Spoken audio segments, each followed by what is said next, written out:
All right, welcome back, everyone, to another episode of StormWatch. I'm your host, John Willis, here with the one and only co-host, Brad Willis, and we are here to recap the most recent games for the Carolina Hurricanes. What is today's date?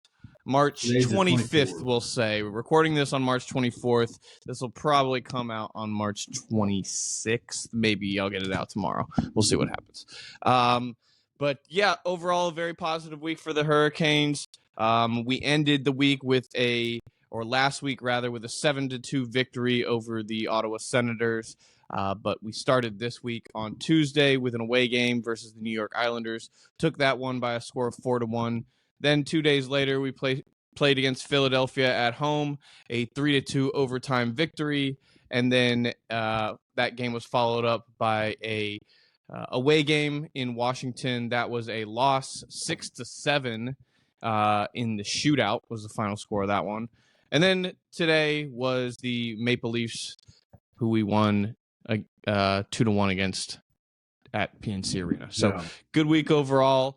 The week prior to that was very positive as well. We had beat the Calgary Flames by a score of 7-2, lost the one game of that week to the Rangers, which was the best, arguably the best team we played that week. That was only by a score of 1-0. Then we beat the Panthers 4-0, which always feels good. And then just a little bit ago, beat the Maple Leafs again. That was on Sunday. So it's been positive, nothing but positive since the All-Star break. I was wondering when there was going to be a little bit of adversity for the team.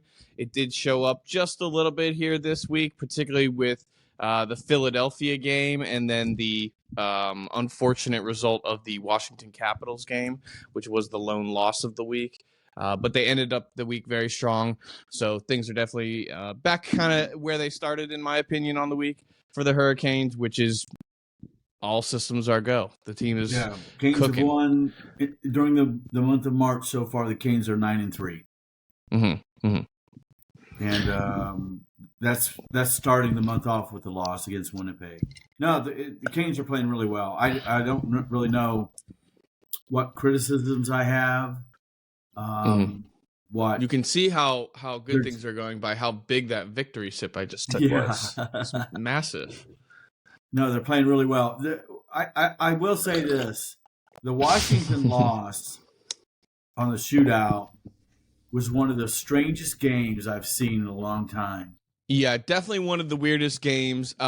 We'll get into that. We'll do a real quick recap of the Islander game. That was 4-1. Seth Jarvis was the star of this one. He had 2 goals, the first 2 goals of the game.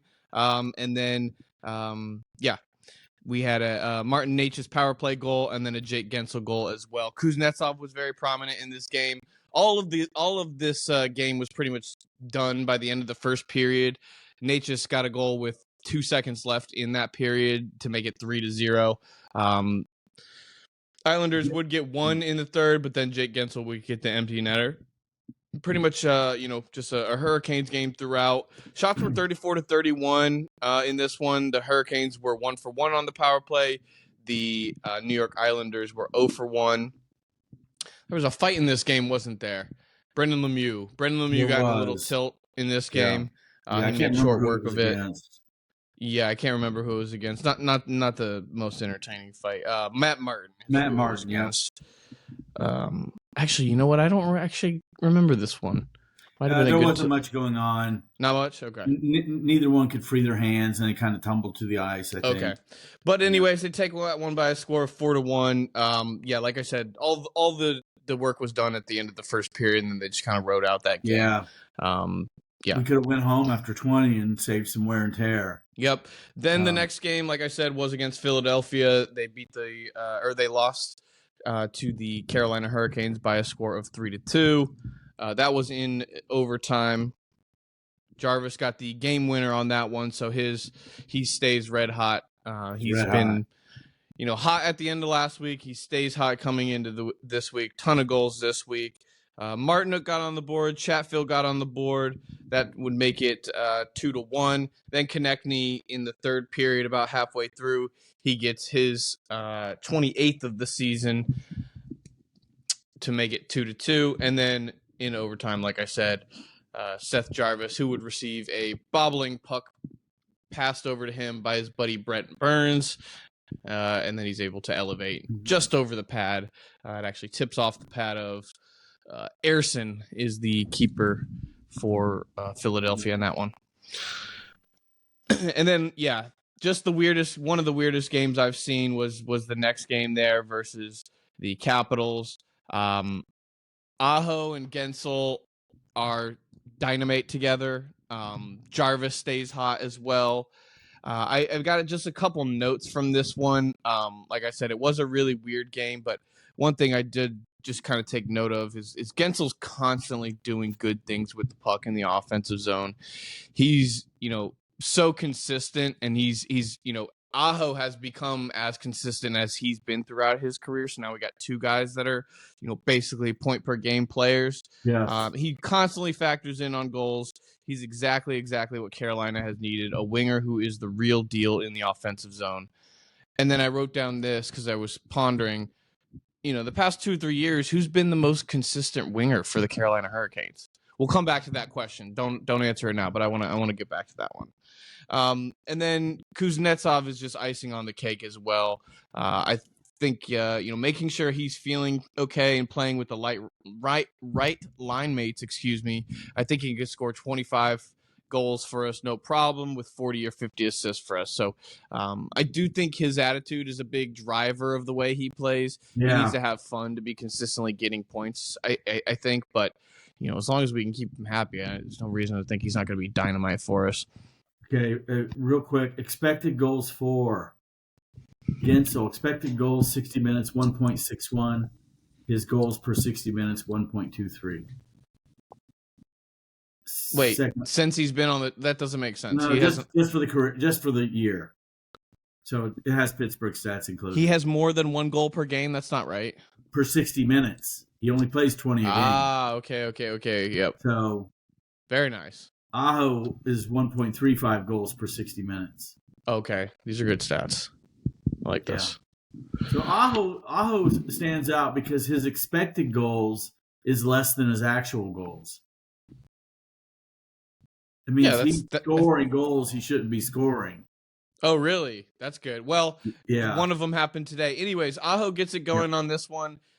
His 28th of the season. He would later in this game get his 29th as well as his 30th of the season. But before he does so, Sonny Milano gets his first of the game on the power play. Slavin then gets his 5th of the season, followed by Brent Burns to start the second period.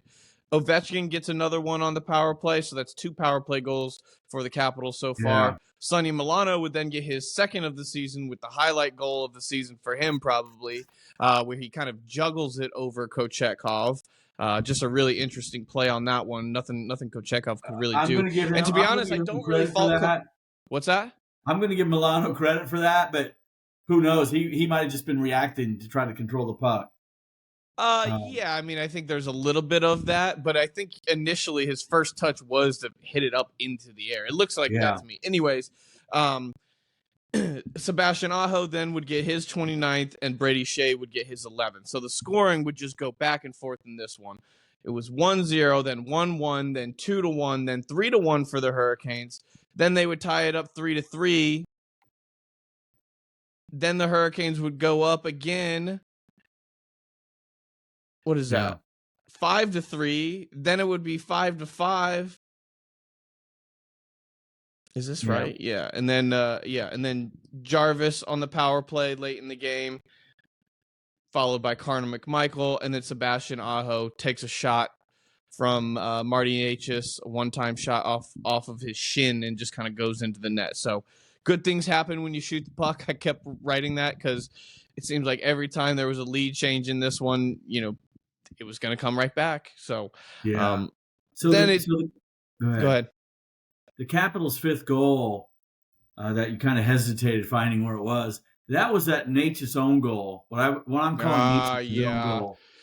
Yeah, Kochetkov lets in 6 goals in this game, but I don't really fault him on any of them. Maybe one of them he could have tried to locate a little bit better. I believe that was the Carlson blast. That was a shot. it's a rocket on the power play. It's from the point.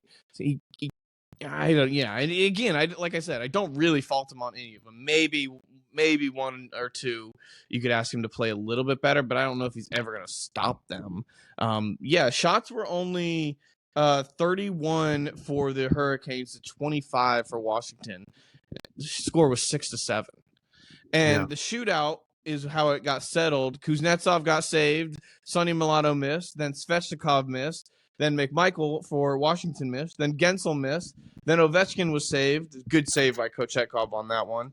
Turbo was saved, and then John Carlson wrist shot was saved. Sebastian Aho was saved, and then finally in the 5th round, Dylan Strome would put it home for the Washington Capitals to take that one. And you would think with all of the additions and the firepower that's been growing on this team over the years, we could finally win some freaking shootouts, but I think we've got just one maybe on the season. No, I think we've got at least 2 on the season. Yeah. But anyways, just a weird game. The lead changed back and forth in this one a bunch. There was a lot of, shots where, like you said, Nate just had kind of an own goal. Kochetkov makes a save off of his blocker.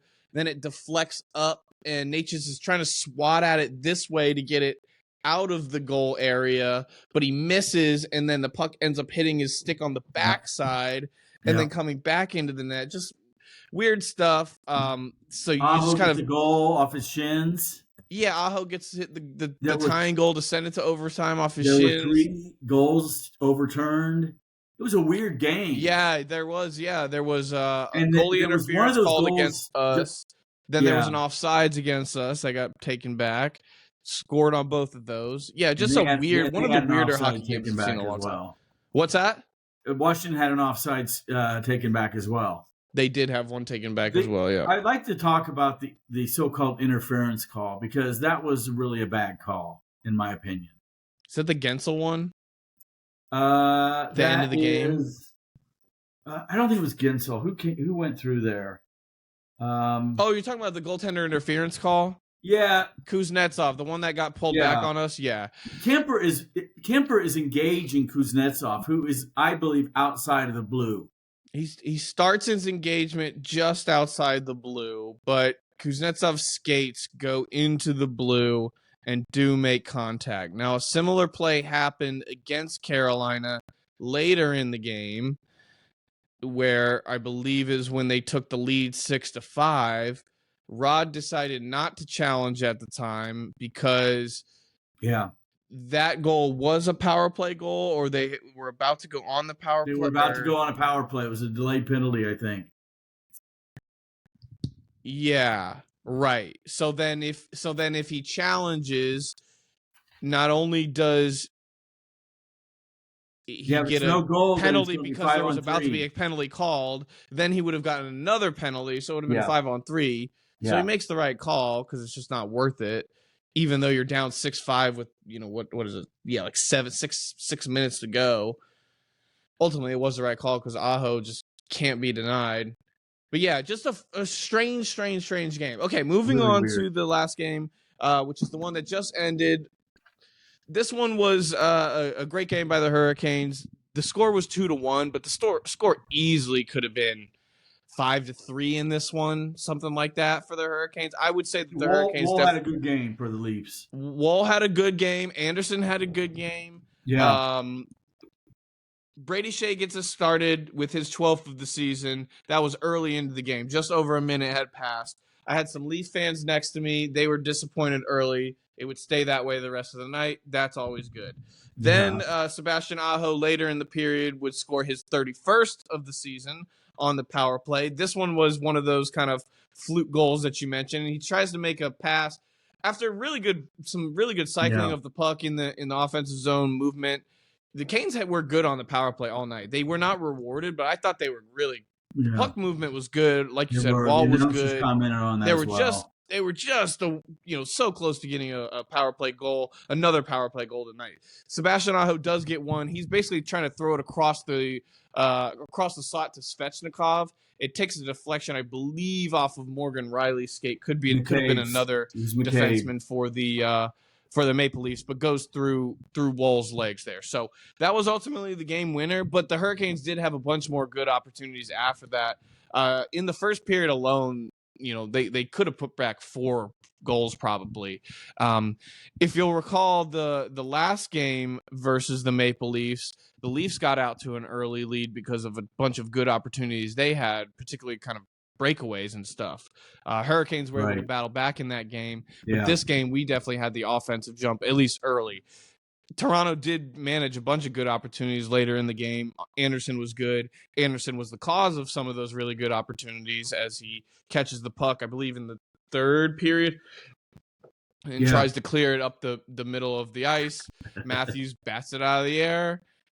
Someone else from their team scoops it up, slides it over to Matthews for a one-timer. Anderson slides over. It hits his glove square, somehow has enough power to still go over the glove.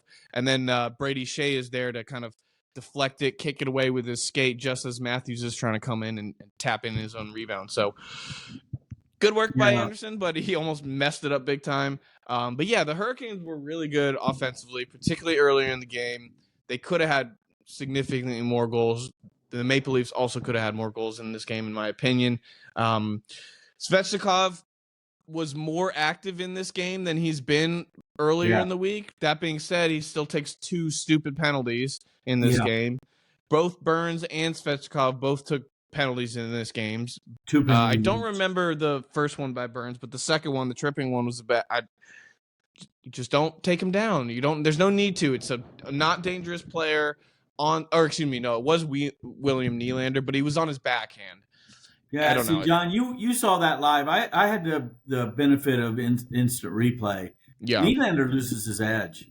Yeah, but if you're making contact with his legs as he's losing the edge, the referee's always going to make that call. Yeah, and that is, I know. Even if he does lose, like, yes, he loses his edge, but in part that is because he's being pushed. These players aren't going to just turn with the puck on their stick and fall because they all want to score. Like, they've got the puck on their stick. But why would they use their edge at times? They can. They Go can. His first penalty was a holding in front in the crease. It was kind of iffy. That one was iffy too. But that one was iffy. Now I do remember that you mentioned it. That one I didn't like. That one that one was not a penalty in my opinion. Super, super weak. A guy's kind of cutting in on him, and he does a good job, in my opinion, of not using his free hand. He kind of has both hands on the incoming side of the defender, or the offensive guys trying to cut in underneath him to get to Anderson, basically. And he does a good job of keeping both hands on this side, and he uses the stick, but maybe they said he grabbed him over on this side. I don't know. It wasn't the best. Yeah. Wasn't the best refereeing on that one. But anyways, Hurricanes tidied up the end of the week here. They come out of the week, what is it? 3 out of 4. And the one game that they did lose was they still got a point out of it. 3 out of 4. Back to get that point. Yeah, think about this though. 4 games. I think they had 4 games last week. They had 3 games in 4 days. Yeah. 3. Yeah. Yep. I mean, that's really some stamina there. They've had 1, 2, 3, 4, 5, 6, 7, 8, 9, 10, 11 games in the past 14. Well, no, that can't be right. No, in the it's past 22 days. Not even 22. Okay. In the past 18, they've had 11 games. Oh, I see what you're saying. Okay. Yeah, that's incredible. 11 games in the past 18 games. That's nuts. I tell you what's really making the difference, and we don't really talk about it enough, I don't think, you and I. Our goaltending really is come on. Oh, it's been great. It's the best it's been in a long time. Turbo came back this week. It was good to see him back in the lineup. Yeah. He's been pretty good in my opinion. And then Drury came back today, so that was really good. Yeah. To defend Lemieux, he's played really well. Yeah.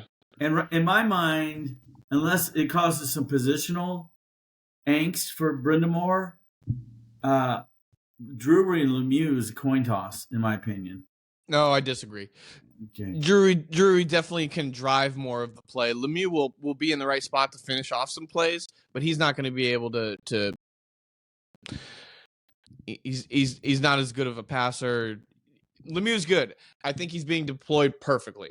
I think when he's in the lineup, he's effective. He knows exactly what his role is.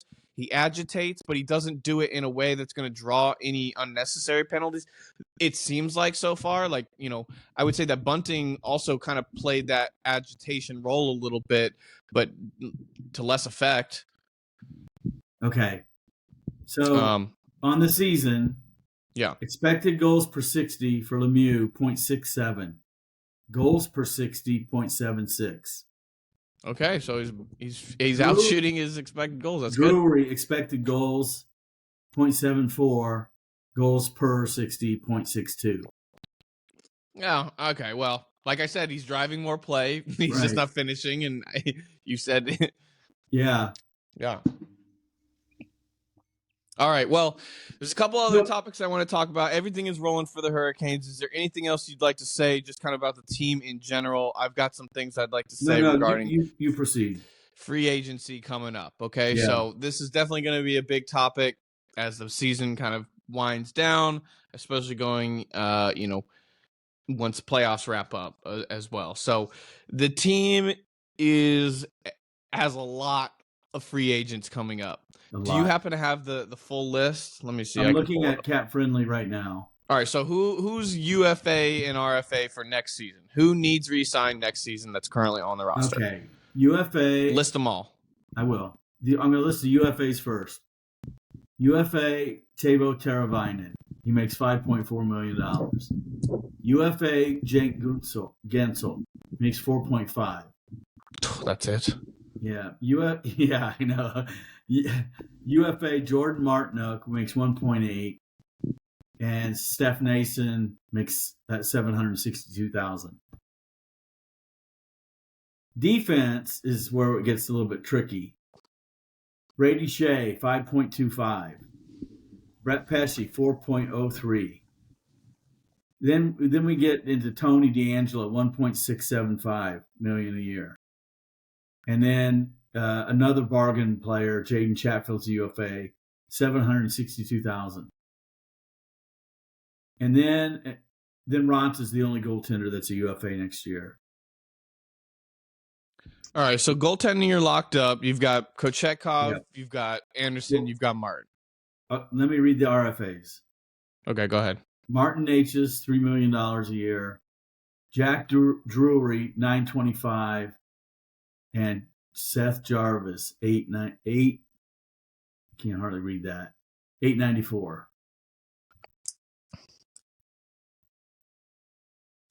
Burns is good for next year, and Slavin's good for next year, yeah? Yep. Burns, Orlov, and Slavin are UFAs the year after next. Okay. All right, so that's a lot of pieces of the puzzle that could be here next year. There's a lot of pieces of the puzzle that could not be here next year. Right. It seems like every year there's one or two free agents that are added to the team. So naturally, you would think one or two of these guys are no longer going to be on the Hurricanes next year. Now, I was kind of writing down this week how much I'm loving Gensel. I think he's fantastic. He's, like I said, he's consistently doing the right things with the puck. And one thing I was mentioned that we'd bring up later, which is now is that time, is who's been the most consistent winger for the Carolina Hurricanes in the past 2-3 years? As opposed to center? Who's been the most consistent winger? The fact that you're struggling to come up with who that is. Okay, the fact, and that's probably would be my answer as well. Yeah. Okay, now let me see. I think I might have it up here. Seth Jarvis may be the Carolina Hurricanes' most consistent winger in the past year or so. Okay, let me go ahead and pull up this file. That's not really saying a ton. Okay, now Seth Jarvis this year has clearly taken the next step. Yeah. He's going to be great. He's due for a massive pay increase. Yeah, what did you say he's making? He's making just under $900,000 a year right now. Yeah. Okay, I have him due for my numbers could be a little bit off here. I have him due for 5.5 to 7 million. Somewhere in that range is what I think Seth Jarvis is worth to somebody. So that's yeah. Now that means that we have $4.5 million. I mean, he's going to have at least 25 goals by the time the season's done. If he doesn't already have it now, he might. I don't know exactly what he's at, but he's really close if he doesn't already have it. Pull it up here.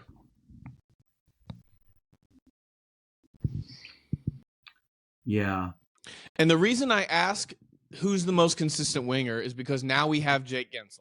Now we know what a top-producing, consistent winger looks like on the Carolina Hurricanes, okay? Now, Jake Gensel, as of right now, is just a rental, and we paid a decent amount for him, the biggest asset being Ponomarev, right? Which come playoff time could be an issue if one of these other guys is injured, right? Right now, Fast is injured, and I think that's kind of it. I think. Am I missing someone? I don't think so. I think that might be it as far as injuries are concerned. Turbo's back. Everyone is back. Drury's back. So I think everyone's back as of right now. But that's kind of why I asked that question, is because now we know what a consistent winger looks like. I've got a couple stats here. Jake Gensel, 0.93 points per game across his entire career. So 0.93 points per game. Sebastian Aho, across his entire career, is also 0.93 points per game, okay, as of right now. Okay, with the Carolina Hurricanes, and these stats are taken from before the Canadiens game here. Let me see. I don't believe Gensel. You mean the Maple Leafs? Excuse me. I mean Maple Leafs game. Thank you. Yes, Gensel did get an assist this game as well. Right. So, and Aho also got a goal. So their stats are even better than. Yeah. So Jake Gensel in 7 games played with the Hurricanes is a 2 goals and 9 assists for 11 points. He's a plus 11. Yeah. Just let that sink in. 11 points in his first 7 games with the team. He's barely even had time to learn the system or get any sort of chemistry. That's how good he's playing this early. He's clearly going to be a 0.93 points per game player with the Carolina Hurricanes. Everyone was criticizing him. Not everyone, but a lot of people were saying, oh, try doing it without Crosby. It's clear he can do it without Crosby. Oh, yeah. Okay? So now we know what a really great winger looks like for the Carolina Hurricanes. I think Seth Jarvis and Martin Necas are both ready to become great wingers for the Carolina Hurricanes or whatever team they go to next, okay? Right. Now, I've been very vocal of my feelings about Necas. Yeah. I think at this point, I'm ready to commit to his offensive game being such a huge addition to his giveaways and everything that, it's ultimately worth it. And I did look up giveaways because you asked me to, giveaways and takeaways on the Hurricanes, because you were kind of always harping on Necas. Yeah. Necas does not have the most giveaways on the team. That would be Sebastian Aho and Brent Burns. They both have 3 more and 4 more. Aho's 4 more. He's got the most on the team at 48. Martin Necas is number 3 at 44. Michael Bunting, who's no longer with the team and played significantly less games than those other guys, had 41. Okay, Svechnikov then has 37. Jarvis has 35. Turbo, Orlov, he goes down and down. Okay. The top players in the league for giveaways are way, way higher than anyone else on the Hurricanes. And those players are named Nikita Kucherov has 84 giveaways. David Pastrnak has 81 giveaways. Leon Draisaitl has 74 giveaways. Nathan McKinnon has 74 giveaways. Okay. I don't think you would really trade the amount of giveaways those guys for not having them on your team. I think your point is made. Overblowing the giveaway thing a little bit. It doesn't really, yes, it's annoying to see over and over again, but I mean, did you see the goal he scored against the Islanders? Yeah. So he does that a lot. He goes to the middle and he has that nice little wrister there. Right. He's making $3 million a year. He's 25 years old. Okay. He's a restricted free agent. Okay. So let's take a look at this. You've got potentially 3 top wingers, like I said. Okay. Gensel, Natchez, and Jarvis. Now, Gensel's clearly the number one there, right? He's proven. Yeah. The other two guys are younger. Yeah. Their potential could be as I don't see either of them having, the same careers as Gensel, but they could be close. Okay. I think you would have seen the production at a higher level from both of them if they were both ever going to reach the level that Gensel's at. That being said, they're close. So I think Gensel, given his point production, you said he makes 4.5 a year? Yes, right now. Okay, so he's obviously due for a massive pay increase. He's going to be somewhere, in my eyes, in the $7.5 to $9.5 million range. Well, okay, so Aho makes 8.5. Next year, next year, Aho makes 9.75. Yeah. Okay, so we're going off of next year's number. Now, the cap right now is $83.5 million. The cap next year is $87.7 million. So it goes up by $4.2 million. So you've got an extra $4.2 million to play with.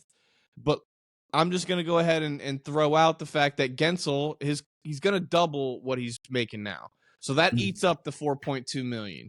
You want to re-sign Gensel? Okay, you can. But then you can't re-sign Natchez. You can't re-sign Jarvis. And you probably can't even re-sign some of these other pieces as well. Now, Natchez currently makes $3 million. Jarvis currently makes just under $900,000. Drury actually makes just a little bit more than Jarvis, just under $1 million for him. Martinook currently only at $1.8 million, and then Turbo with a $5.4 million cap hit. Okay. Mm-hmm. You could argue that every single one of those guys is due for an increase, and I think every single one of them is due for an increase, other than maybe Turbo. Maybe you can get Turbo right around the same, level that he's at now. How much cap space do you think we're going to have next year? Huh? How much cap space do we have? How much money are we going to have to sign these guys? Well, what I'm getting at is that take the team that we have right now. Yeah. With what they're being paid now, and you've only got another $4 million Thank you. to go. Okay. Yeah. So I just said $3 million for Natchez. We'll say a million for Jarvis, $1 million for Drury. We'll round up Martinook's to 2, and then Turbo's is at 5.5. So that's how much for Jarvis? That's $12.5 million between those wingers there. $12.5 million. Okay. Okay. Then you take Gensel, add another $4.5 million. So what's that? 17 million. 17 million. Okay, so currently the wingers that I just listed are costing you about 17 million. Now I know Drury is technically a center, but I'm putting him on the list. Yeah. Okay. These are all guys I'd really like to re-sign. Now Stefan Nason, I'd like to re-sign him as well. He's older. These other guys are younger. Their ceiling is higher. I think these guys are slightly more of a priority in my mind. Not all of these guys are going to remain. Okay, so we've got 17 million currently going to those guys, which would be Gensel, Natchez, Jarvis, Drury, Martinook, Turbo. Okay, Natchez is at 3 million now. He's easily going to make 7.5 easily. Okay, so that's an addition of 4.5. Yeah, Jarvis is going to make, I'd say, 5.5 to 7 million, somewhere in that range. Okay, well, let's pick a number then. So that's 6.5. Let's land in the middle. Let's just say 6. Let's make it easy, 6. So he's an increase of plus 5 million. So that's 9.5 million. Okay. Yeah. Then Drury. What do you pay Jack Drury? He's currently at just under 1. I mean, you got to go up. I'd say he goes at least to 2.5. Is he that integral to your team? He's not, but he's integral to someone's team. This is what someone is going to pay him. I mean, you have Lemieux for another year at cheaper. You don't want Lemieux starting 82 games. Lemieux is meant to play 20 to 40 games per season at the most. I'm telling you that's the way they want to use him. Okay, so what did you say? So then you're at what I say. So we're at 9.5 plus another 1.5, so that's 11 plus 11. Yep. Martinook currently at 1.8 million. We're going to round that up to 2 just for even keep it even. Yeah. What do you think Martinook makes on the market? He's 31 years old. You know, you asked me the question about consistency, and it can be measured in different ways. Yeah. Because Martinook has been consistent game in and game out for his entire Kings career. Yes. He's just not score. He scored yesterday, or he scored against the Jazz. This year, though, he is scoring. Yeah, he is scoring. It's a contract year for him. Doesn't that add to his value? Probably. So I give Marty. He's in the range. I got Marty in the range of 2.7 to 3.7. Yeah, I was going to say 3.5. Let's go with 3.5 for Marty. These might be high. We might be $1 million off, which is a lot of money to be off on any of these players here, right? Right. Yep. But this is our kind of estimations. We're just trying to paint the picture that the lineup is going to be different next year. There's no question about it. Okay. Gensel, if you sign Gensel, what did we say we're going to have to pay him? So I said Gensel's making 4.5. Right. He's going to be making at least 7 to 8 to 9.5. I say 9. I think 9 million, 8.5 to 9 million is where Gensel lands up. Okay, let's call it 9 million. So he's going to double his salary. Okay, so you go plus 4.5 million to him. We're then at you 17 go million. That's where we were earlier. Plus 4. Okay, so we're at 17 million. 17. And that's before we get to Turbo. Turbo, I think he's at 5.5 now. I think you probably get him around that number. Turbo is at 5.4. You think he'll just take a minor increase? I don't even know if he gets an increase because he's later in his career. He's injury prone. He's never. I mean, he's good. Same age as Gensel. Huh? He's the same age as Gensel. He's 29. He's only 29. Okay. All right. Hey. All right. So take a look at this before we get into those numbers. But I think Turbo. Okay. So maybe Turbo gets 6 million. Let's just say he gets 6 million. So that's just another $500,000. So just tack on another $500,000. Yeah. I think that's fair price for Turbo. Okay. 17.5. You pay Jarvis probably a little bit more than you pay Turbo, only because he's so much younger, and he's having so far a career year. Jarvis is, so I think that adds up. I think that tracks. Okay, Gensel 0.93 points per game across career. Sebastian Aho 0.93 points per game across career. Andrei Svechnikov 0.78 points per game across career. Just for reference point, I looked up Max Pacioretty. 0.74 points per game across career. Is he the benchmark for forwards? well, I'm just saying this is the experiment that we tried before to get a top winger, right? And he would have been a top winger. You compare him to where Svechnikov is at, so that I just wanted to put him there as a reference point.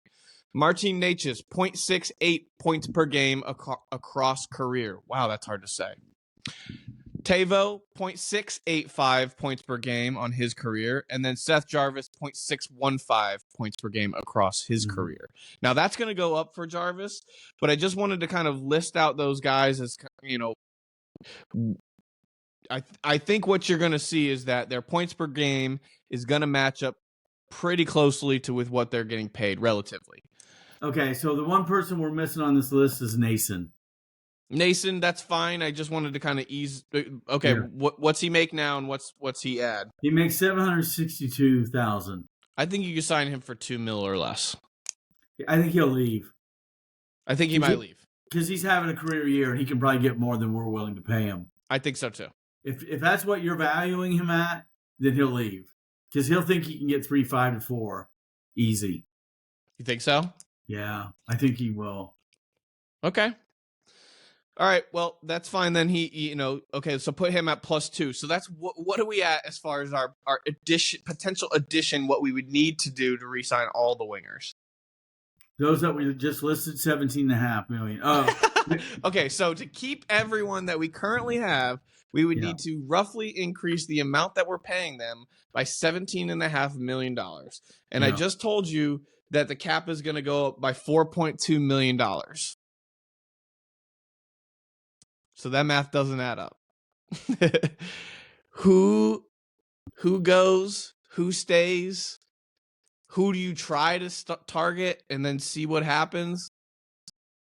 I think Gensel's going to hit the open market. So I don't think. Well, wait a minute. Before we go any further, John, we should do the defenseman. Okay, go ahead and let's do the defenseman. You're talking about So the UFAs are Shea, Pesce, D'Angelo, and Chatfield. Shea is our highest scoring defenseman. He is currently this year, and I think he was last year, if not in total points, but in goals. He makes $5.3 million. That's going to be hard, and he's going to want more money is what everyone's saying. Yep. And he's 29 years old. Okay, so where do you value him? I'd say Brady Shea makes close to $8 million a year. Right now, Burns is making 5.3, Slavin's making 5.3, and Dimitri's making 7.8. You're going to make him our highest paid? I think the market's going up. Everyone knows the market's going. The cap is increasing. Everyone wants that extra piece of the pie. Okay, so maybe that's a little high. Okay, 5.3 to 8. Let's go. Let's say Shea will take a 7.25. Okay. I think that's probably fair in the long run, but he's gonna want more. But let's just say he takes 7.25. Let's just say round it up. That's a plus $2 million increase for him. Yeah. Okay. Pesce, $4 million. $4 million.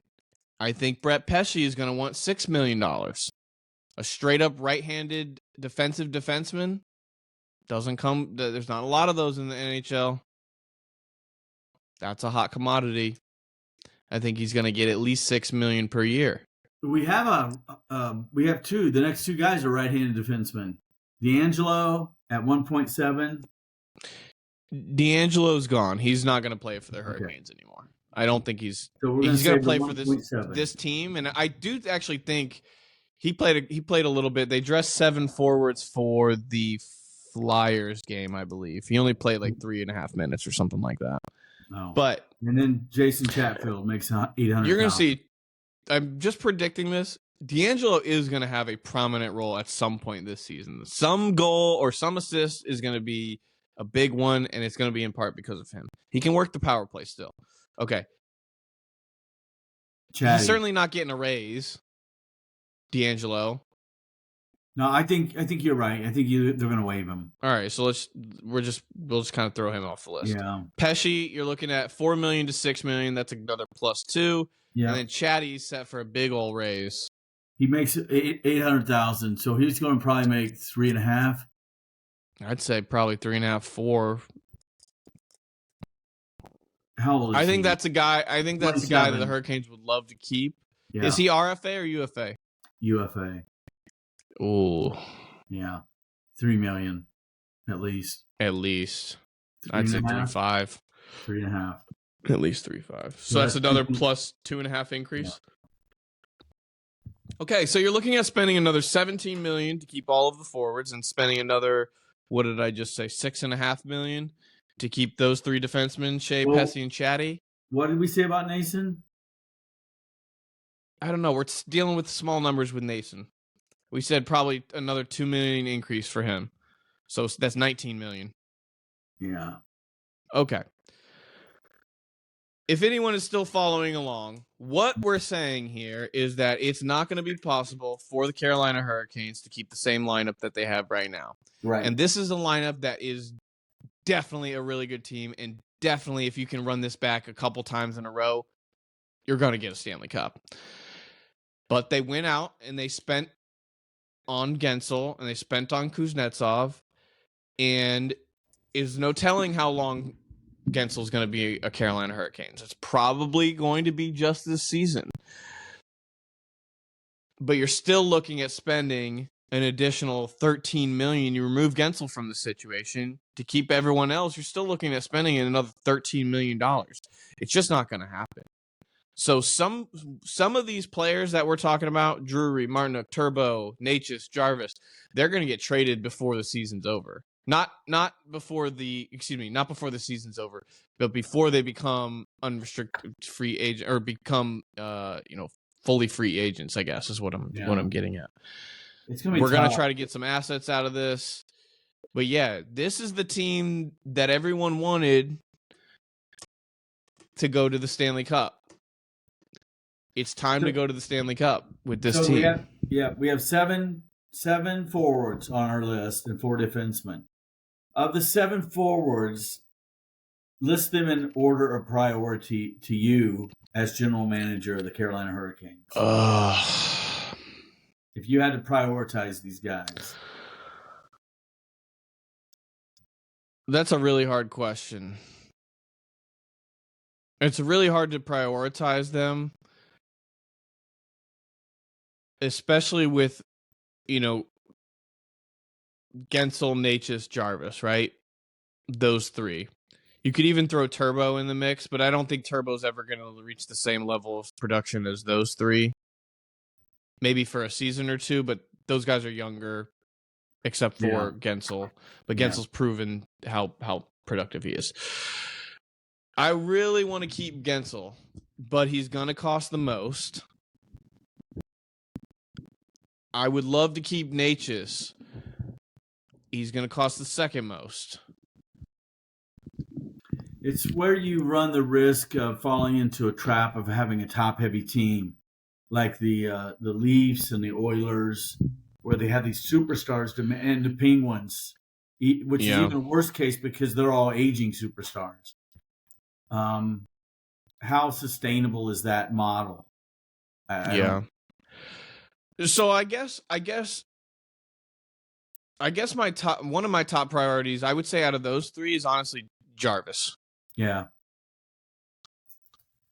I think out of those 3, Gensel, Natchez, Jarvis, that's the one I want to make sure we keep, because I think you can get him at the lowest price, and I think he plays the style that is most fitting to the Hurricanes. I think Gensel and I think Natchez at this point both play Hurricane style hockey. I'm not saying they don't, but Seth has that dog in him, and he goes in those tough areas consistently. Did you see that double check he got tonight?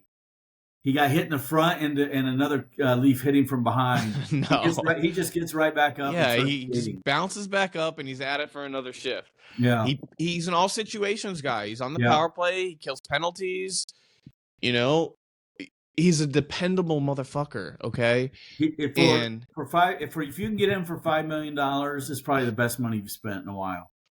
Yeah, he's going to be more than that. I'd say he's at least 5.5 to 7. Oh, excuse me, 6. 6 is what we had him for. 6 is what we had him for. Yeah. I think that's on the lower side, to be honest with you. And the other thing is, these guys all are going to want term, probably. Like, is anyone going to want to take a shorter term deal? Like, I think you try to give probably Turbo a shorter term deal if you really want to keep him. Turbo, I'm not super concerned about keeping. I think from a defensive standpoint, he's great. And he's a guy who I think you might be able to keep him at around the same, or even maybe even a little less than he's making now. Yeah. The Finnish thing. I mean, he's such a quiet guy. Yeah, he's such a quiet guy. Like, does he want to go out and try to make new friends on a new team? Is he willing to, take a little bit of a team-friendly deal to try to win another cup here? He's already got his one in Chicago in his rookie season, but he's built something here with the Finns that he's got. Is it time to, try to see that through? So if you and I like the idea. It's going to change our team identity if we lose people like Shea and Pesci. I don't know. Do we have anybody in the farm system that can come in and as we move Chatfield up the line? Well, I don't know how ready Morrow is. Where's he at? What's his situation? If he's ready next year, that might be part of the plan. My ideal situation, unfortunately, is you let Brett Pesci go. Yeah. You move on from Brett Pesci. You save yourself $4 million in cap space. You bring in a guy like Scott Morrow. I don't know what you would make, entry-level contract. I don't know exactly how that works, but $800,000, whatever, something like that, right? To keep Shea, you're gonna have to pay him. I don't know if the team is willing to pay him quite that, but I do think it might be worth considering especially when you consider Orlov an offensive defenseman, Burns a offensive defenseman. Both are going to be needing a contract the following year. Yeah. So then you keep Shea on with the potential of maybe letting one of those two go. Burns might be ready to retire. Orlov might be ready for a new team. His contract is going to line up with Kuznetsov's ending. Maybe the two buddies go somewhere together. I don't know. It's going to be a very, very interesting offseason. How married to Jordan Martinook is this team? Right. How married to Jordan Martinook are you? If I can get Jordan Martinook for $3.5 million, I do it.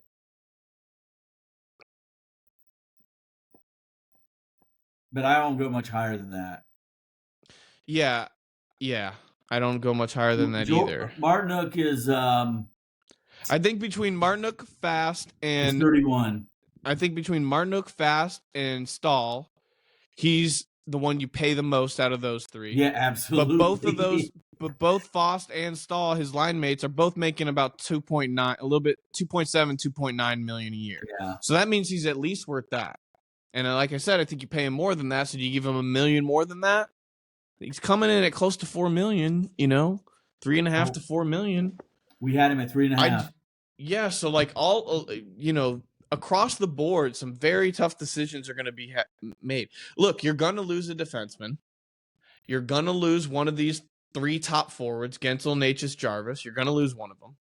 And then you're going to lose one of these other guys, Drury, Nason, Martinook, Turbo. I think it's inevitable that one of those are kind of three groups I'm suggesting here. I think you're going to lose at least one out of each of those. The cap is only going up by $4.5 million. Or excuse me, $4.2 million is what it's set to go up to.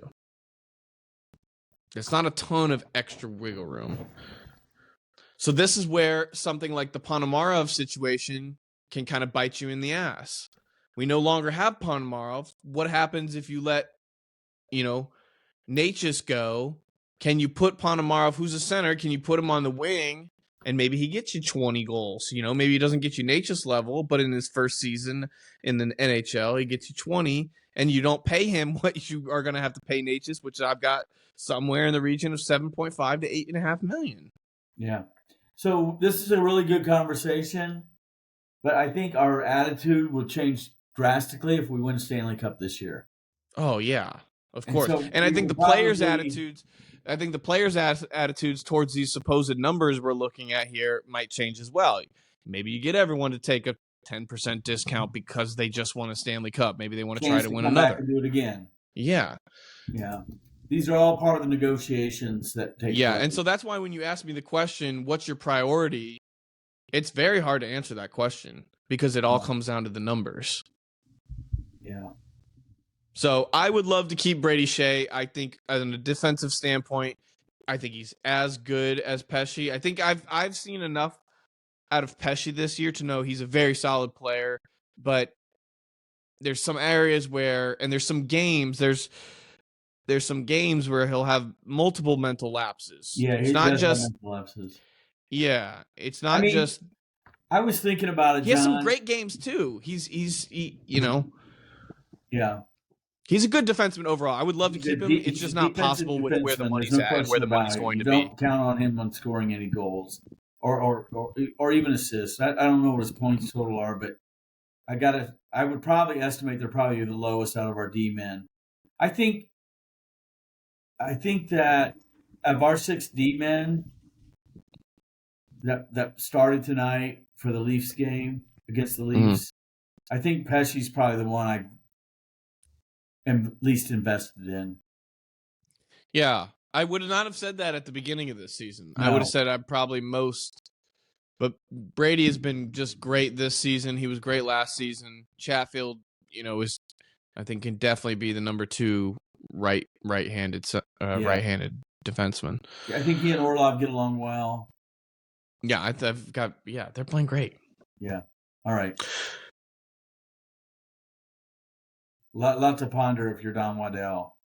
Yeah. The first thing is let's get in the playoffs. Let's win a Stanley Cup.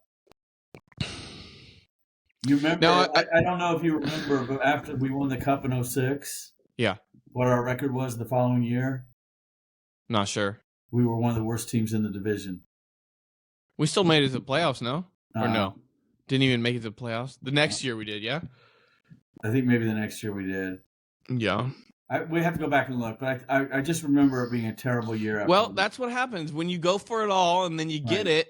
It's worth it. You can be terrible for a couple years after that. I'm okay with it. We got Gensel, we got Kuznetsov, we got these pieces. The goalies are playing tremendous.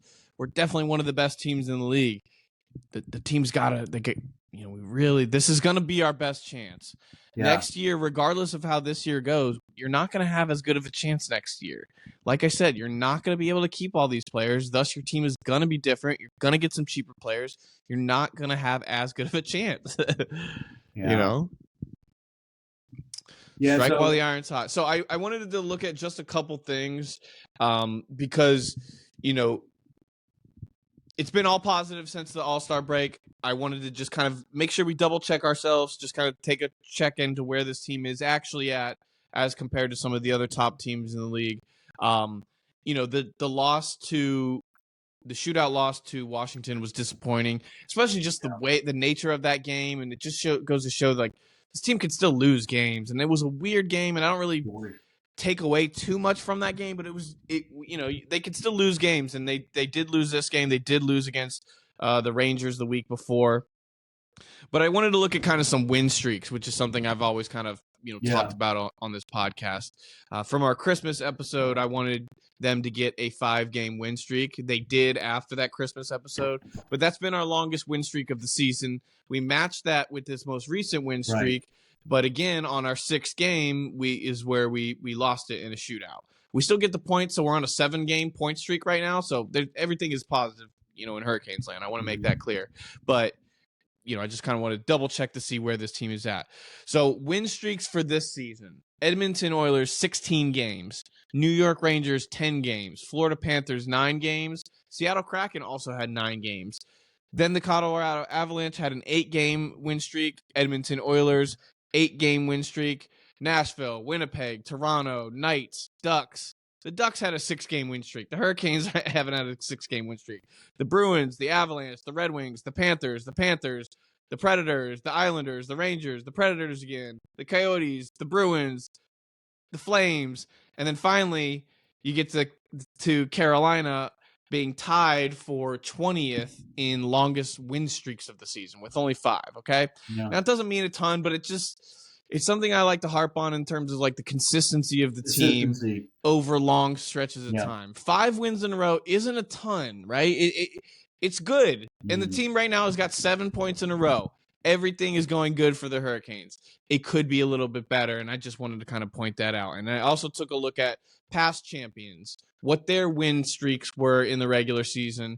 And I took a look at both the winners and losers of the Stanley Cup Finals. So in 2022-2023, for reference, the Vegas Golden Knights had a longest win streak that season of 9 games. The Panthers, who made the finals, beat us to get to the finals, had a 6-game win streak during the regular season.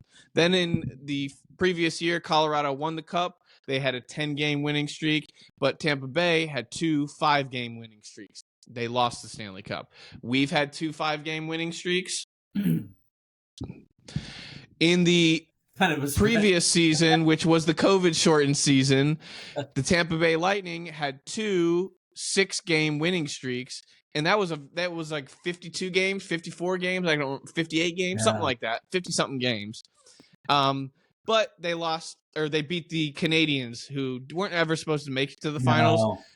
The Canadiens they lost in 5 games. They only had some 3-game win streaks, okay?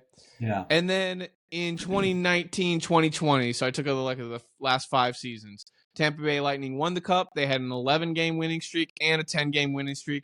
They lost to the Dallas Stars, who had a 6-game winning streak and a 7-game winning streak, okay? So I'd like to see maybe a nice winning streak to really close out the end of the season, because no one has won or even made the Stanley Cup other than the Canadiens in the COVID-shortened season with a winning streak of 5 games or fewer. So, it's a weird stat. It doesn't correlate to a bunch of stuff, but it's just something to I noted. Okay. Well, it's funny because you said the Panthers last year had a 6-game winning streak, but that was the Correct. longest of the season. Correct. But they finished out the year with a 5-game winning streak, right? Because they beat whoever they beat in front of us. Who was that? And then they swept us.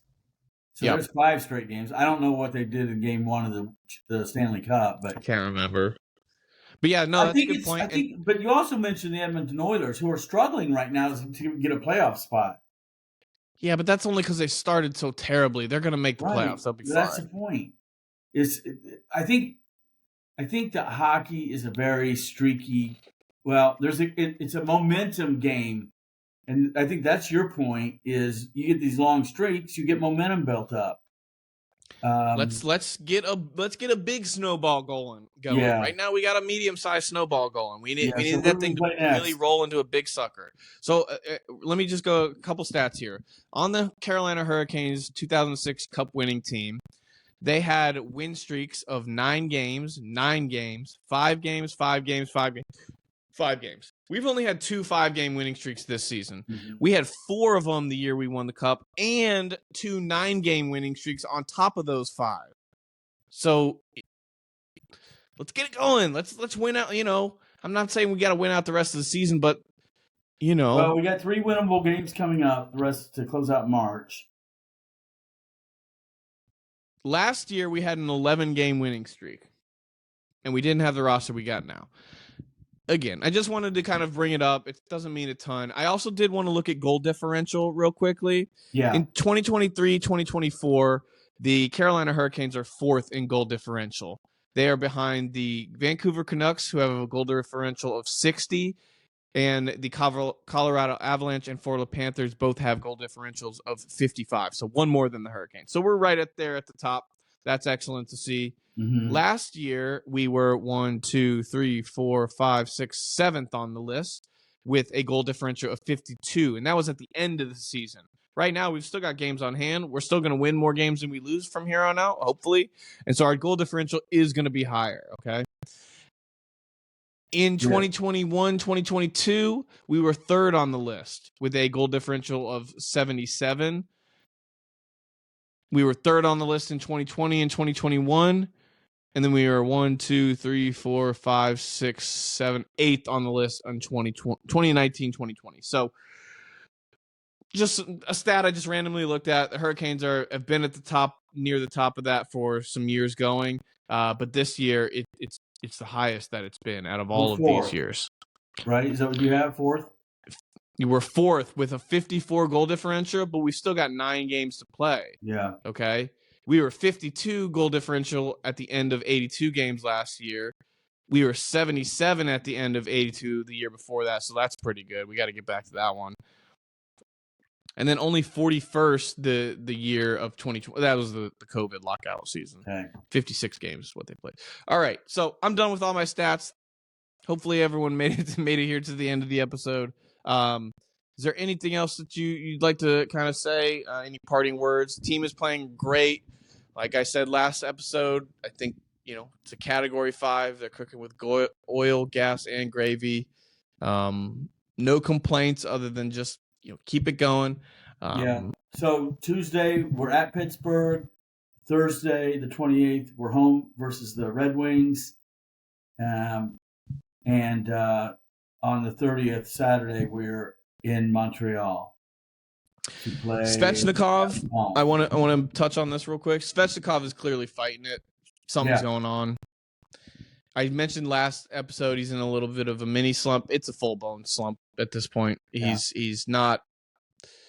He's got to find something. It's only going to be a matter of time, but it's just worth noting because he's the guy that we really missed come playoffs last year. Now we do have these other weapons, so if he's no longer present, these other weapons have been elevated, Natchez Jarvis, and now obviously Gensel and Kuznetsov. So we should still have the firepower, but it's just worth noting that, the guy that we thought was going to be one of our top guys isn't. And we'll dive into this more, I think, next episode. I don't want to derail it and get on another 20-minute tangent here, but I'm not sure Andre's ever going to live up to the hype. Yeah, at this point in time, I tend to agree with He makes that. $7.75 million. That's quite a bit. Yeah. I mean, I told you earlier, he's 0.78 points per game across his career. So, he's a 65-point getter He's 23 in his young years career. old. What's that? He's 23 years old. He's 23. We'll talk about it next episode, Yeah. but he's clearly in a slump. Hopefully he can get out of whatever funk he's in and kind of join the rest of the fun that the team is having. Yeah. Because everyone else looks great out there. Thank you so much for listening. Thanks for sticking around. Sorry, is there anything else that you had, or no? That's it. Nope. Well, thank you so much. We'll see you next time. It's been a blast. This has been another episode of StormWatch. Here we go. Close it out with a nice skull clap. See y'all next week. Thank you so much. Go Canes. Bye-bye.